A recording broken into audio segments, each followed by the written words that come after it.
we live in interesting times, and we've talked a lot about that as pastors. We were not prepared for what has happened to our culture, and part of that is a contributing factor to what has happened to our culture is that pastors were not prepared for this and let it happen. Now it may have happened anyway, but as Christians, the only thing different between a pastor and you is the role, right? The mission is the exact same. In fact, you have much more opportunity to impact culture than I do, because as soon as people hear that you're a pastor, they immediately start thinking a different way. They kind of, in many ways, it's like, okay, well, I expect him to say this and this and this and this.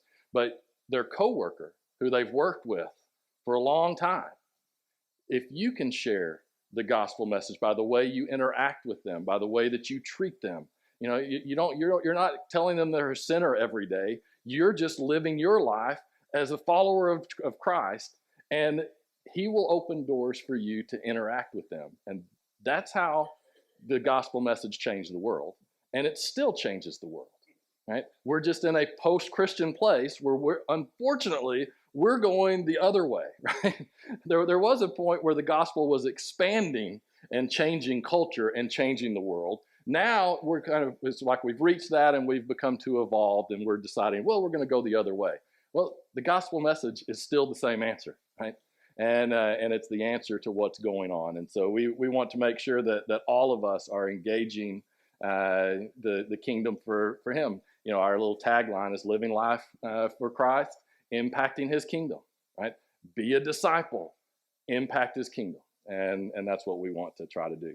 All right, so we are in Deuteronomy. This fits. We're gonna kind of fly through. I will say, it's been challenging going through Deuteronomy because it's not a typical. It's like, what do you choose to preach on? Like I could easily just preach on a few verses at a time, right? But that would get old, and it's like, okay, move on, right? But there's so much here, and again, it does give us a good foundational understanding of it, what a biblical worldview. So because we start to see the character of God, and it's the same God back in Deuteronomy that we worship today. His character is the same, and he was preparing and moving towards today all the way back then, right? And we see some of the same cultural rot that we experience today. It was there then as well. And so he is calling this group of people to be different, to address those things. And so we're going to read quite a bit. I'm going to fly through a few things, but we're going to be in chapter 18 and starting in verse 9. And I want to start here because this kind of sets up two important aspects. There is the God who hates evil and will bring judgment. That is part of the heart of God. And there's also the God who loves mercy and salvation and cares for the underdog, cares for the disenfranchised, right? All those terms that get thrown around. Guess what? God does love them. He has a heart for them. He is a kind, compassionate God. And he's also a God who will hold to account, and a God who hates evil because of what it does to his people, right? And so you start in verse 9. It says, when you enter the land, remember they're about to go into the land, and basically war is going to start. It says, when you enter the land the Lord your God is giving you, do not learn to imitate the detestable ways of the nations there. Let no one be found among you who sacrifices his son or daughter in the fire, who practices divination or sorcery, interprets omen, engages in witchcraft or casts spells, or who is a medium or spiritist, who consults the dead. Anyone who does these things is detestable to the Lord. And because of these detestable practices, the Lord your God will drive out those nations before you. You must be blameless before the Lord your God. The nations you will dispossess, listen to those who practice sorcery or divination. But as for you, the Lord your God has not permitted you to do so. Now, I think this is very interesting especially where it says sacrifice his son or daughter to the fire. What does that mean? It literally means they were practicing child sacrifice. That's what it means. And we've talked about this before, but a lot of times people dismiss the Old Testament and say, "Oh, God is so mean there. I don't like that God. Why did he tell them to wipe out these people groups and things?" And there's all kinds of reasons for that, cultural reasons, stuff like that. But they are reaping what they've sown. These are not godly nations. They are literally sacrificing children on altars of fire, right? So God abhors that. And so they are being punished for it. And then he's warning the people, you don't start doing the same thing. Now, we look at that and say, oh, duh, why we would never do something like that. Really? What is he talking about here? He gets into the spiritual stuff and demonic things, and those are things that are hard for us to understand. And so many times we just dismiss it.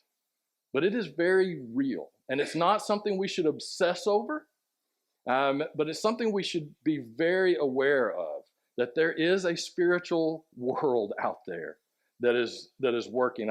There's this movie, I've talked about it before, it's called Nefarious. And basically it's kind of it's a guy who's demonically possessed, and he's going to the gas chamber or the electric chair, and he's basically just sharing how Satan has completely warped and is destroying humanity, and he's happy about it, right? And there's this one scene where the counselor is having to declare whether he's insane or not, so that he can, the sentence can be carried out. And he's like, oh, I think this may be a spiritual issue. You need a chaplain. You need a priest. And so this priest comes in, and the guy, he kind of recoils, and he says, no one wanted you here, man of God. Get out of here, right? It's like he can't stand it. And then the priest says, oh, no, it's okay. It's all right. He says, don't worry. Our thinking and understanding has evolved so much. We know there's not demonic possession. It's mental illness, and we're here to help you. And the guy just immediately sits down and goes, oh, have a seat. And he shakes his hand. Right? So it's this demon shaking the hand of a priest. And basically, that's many times what we've done is we think, oh, we've moved beyond. This was something back there in 3000 BC. They did the divination stuff and all of that. No, it is still alive and well, right? Now, it's not everywhere. Usually things like that are mental illness. You even read what true exorcists and priests say. It's usually mental illness. But Satan is real. Demonic influence is real. And it still impacts our societies and our cultures. And what God is warning about here, because what is this doing? By getting involved in that, not only is it demonic, but basically what you're doing is you're saying, I don't need the one true God. I'm going to rely on other things to secure my future. Right? I'll go read the tarot cards. They'll let me know what's going to happen to my future, so I can plan. Right? So I can have a control in that, rather than putting your trust in God. That's ultimately what this is about. It starts off, the reason that people would sacrifice their children was to ensure their future success or prosperity. That is why it would be done. Right? And I don't want to go off on the tangent too much, but now, what is the biggest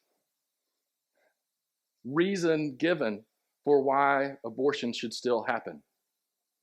Because, man, it's going to make your future a little bit harder. It'll be a lot easier if you just take care of this now.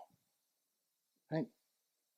It's still the heart of evil that is influencing us today that was the same as back then. It's still there. So we need to make sure that we are following God, right? That we are not listening to the culture around us, that we are following Him. And God knows that. And he knows the evil that is out there. And he wants us to be aware of it. So what does it say right following this? He says, verse 15, the Lord your God will raise up for you a prophet like me from among your own brothers. You must listen to him. For this is what you asked of the Lord your God at Horeb on the day of the assembly, when you said, let us not hear the voice of the Lord our God, nor see this great fire anymore, or we will die. The Lord said to me, what they say is good. I will raise up for them a prophet like you from among their brothers. I will put my words in his mouth, and he will tell them everything I command him. If anyone does not listen to my words, and the prophet speaks in my name, I myself will call him to account. But a prophet who presumes to speak in my name, anything I have not commanded to him to say, or a prophet who speaks in the name of other gods, must be put to death. You must say to yourselves, how can we know when a message has not been spoken by the Lord? If what a prophet proclaims in the name of the Lord does not take place or come true, that is a message from the Lord has not spoken. That prophet has spoken presumptuously. Do not be afraid of him. Right? Now, there's kind of two classes of false prophets here. One is a lot more serious than the other. One is prophesying on behalf of other gods and is saying things that go directly against the one true God. They need to be purged, right? You get rid of them, right? The other prophet are ones that make predictions because they think something and then it ends up being wrong. Well, they're not a true prophet from God, but you don't necessarily have to completely get rid of them. Just know, hey, they're probably just speaking out on their own, right? And God started to do this, right? He started to send prophets. And what Moses is referencing there is when Moses, the people were hearing the voice of God and they were terrified. They couldn't handle it. They were like, no, just you speak to us, Moses. You tell us what God has to say, right? And so God understands, hey, there needs to be people who are sharing the truth of who I am. So I'm going to send prophets, right? But what is he really pointing to here? He's pointing to Christ. That I will send the ultimate prophet. I will send myself. I am going to come in the flesh, and I'm going to enter into this mess of a world, and I'm going to share the truth.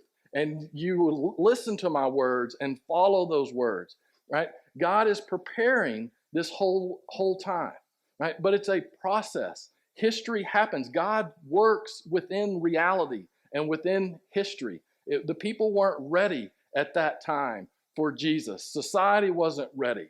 He was moving. He was changing society. He was influencing it through this group of people that he was establishing right now. And so God is a God who works in the realities that we deal with our limitations. Things don't change immediately. He understands that we live in a fallen world, right? But he is going to stay involved. He is going to send prophets. He is going to show us the truth. We can know what is right and wrong, even in the midst of all of the craziness, okay? Now, I'm just going to hit some quick passages. I encourage you to read this. And when you read it, you're going to go, gosh, that's so weird. Remember, there's a lot of cultural differences, okay? But everything all of these laws that don't make sense to us, we're starting to change behavior to actually benefit those whose society was overlooking. It benefits women, unbelievably so, right? And it's changing the way society is engaging. It's trying to make sure people recognize, no, these things are actually evil, right? There's evil going on, and we need to put an end to it, right? So God is that God, and at the same time, he's also a God who loves us and who cares for us and desires that no one shall perish. But when it's time to purge the evil, you purge the evil, right? And of course, in the Old Testament, it talks about putting people to death. Many times that is used as an emphasis, right? It doesn't necessarily mean it was always followed by the people, but it's an emphasis. This is how serious this is. This is civilization-ending stuff if you allow this to continue. It eats at a civilization. So I'm just going to hit a few of these different ones, and we'll talk about, he goes into murder, making sure he's elevating the worth of life, and that life is precious, and there always needs to be a holding of account. But you can't just take justice into your own hands, right? People who murder, they need to pay the price. But there needs to be a system in place that makes sure it handles it correctly and in a godly way. So chapter 19, verse 13, it's talking about premeditated murder here. And it says, show him no pity. Someone who premeditated takes life that God has given. Show him no pity. You must purge from Israel the guilt of shedding of innocent blood so that it may go well with you. Then, skipping down to verse 19 of chapter 19, says, let's see, then do to him as he intended to do to his brother. So what this is talking about is someone bears false witness to try to get someone else in trouble. Then you say, do to him as he tried to do against his brother, as he intended to do to his brother. Listen to this phrase. You must purge the evil from among you. The rest of the people will hear of this and be afraid, and never again will such an evil thing be done among you. Show no pity, life for life, eye for eye, tooth for tooth, hand for hand, foot for foot.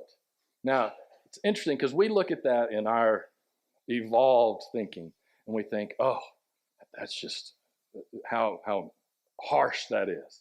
Eye for eye, tooth for tooth, life for life. This was revolutionary at the time. It was showing mercy.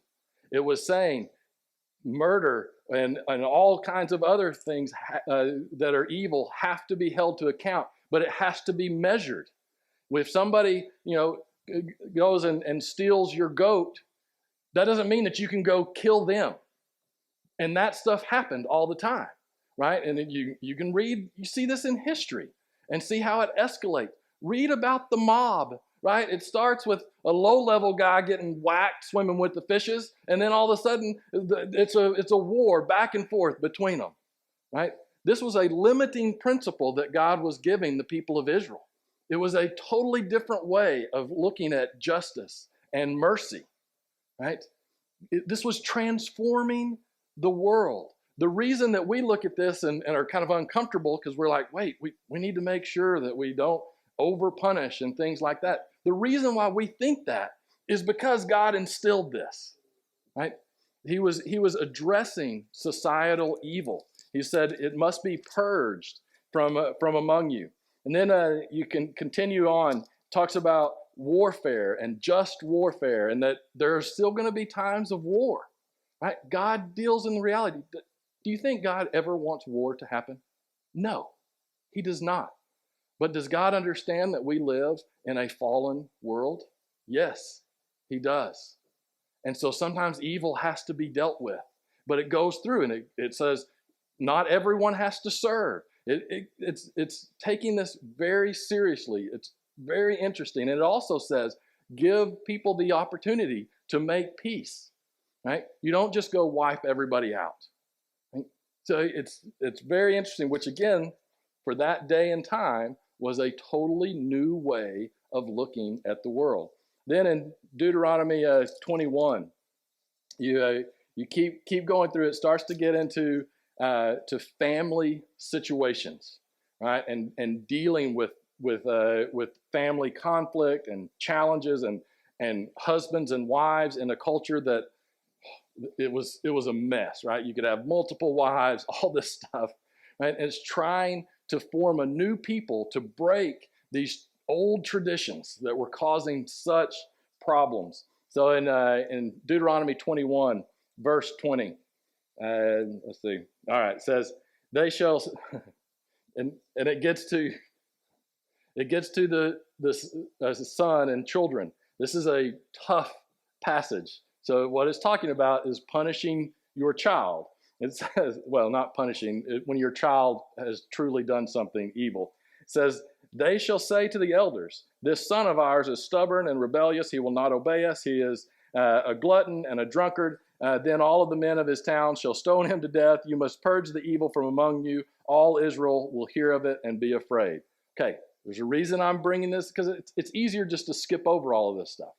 Okay, what was happening is that if a mom and dad disliked their kid, they could just go and kill their kid, right? So what this is saying is you can't do that. If your kid does something really wrong, you bring him to the elders, to the justice system, and it takes care of the punishment, right? You can't just do that as a family. Now, if you think that's crazy, I mean, who would do that? Google, because I did this. Google honor killings, present day. You will be shocked. In 2021, found this in like 3 or 4 different articles. In Great Britain, you know that, I mean, they are so behind us. You know, they haven't come up to the 21st century at all, Great Britain. There were at least 18 honor killings. Now, we can't talk about that because it is from a culture that we are real scared about saying anything bad about. But that happened in Great Britain. You actually look in the Middle East, and in some of these cultures, it's not everywhere, it's not everyone, okay? There are thousands of children every year killed by their parents because they didn't wear the right headdress or they were promiscuous. You know, things that maybe they should be punished. Probably a little far to go with the killing. That is happening in the year 2023. And we have been convinced that this Bible is so old and it's dusty and it just talks about this backwoods time. We've evolved so much. No, we have not. Any evolving that we've done is because there are some who listen to what God has said and who try to implement that in society. And so society all of a sudden realizes, yeah, we can't do this. This is crazy, right? So it's important to read these and realize what God is doing. He is trying to purge the evil from these cultures. And it applies to today as well. Deuteronomy 22, verse 20. I'm just going to go through this. These are about men and women and their relationships, marriage, all of this. I want you just to hear some of the phrase that is used over and over again. It says, if, however, the charge is true and no proof of the girl's virginity can be found, she shall be brought to the door of her father's house, and there the men of her town shall stone her. She has done a disgraceful thing by being promiscuous while she was still in her father's house. You must purge the evil from among you. If a man is found sleeping with another man's wife, both the man who slept with her and the woman must die. You must purge the evil from Israel. If a man happens to meet in a town a virgin pledged to be married and he sleeps with her, you shall take both of them to the gate and stone them. The girl, because she was in town and did not scream for help. In other words, this was consensual, right? And the man, he violated another man's wife. You must purge the evil from among you.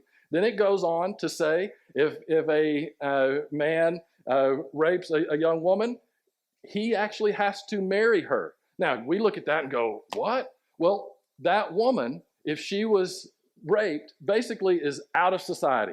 That's what would have happened. She would have no one to take care of her. She wouldn't be welcomed at her family. She would basically become a prostitute. That is what would happen. What this was saying is, no, you do that, you have to pay for it, and now you have to take care of her the rest of your life. Right?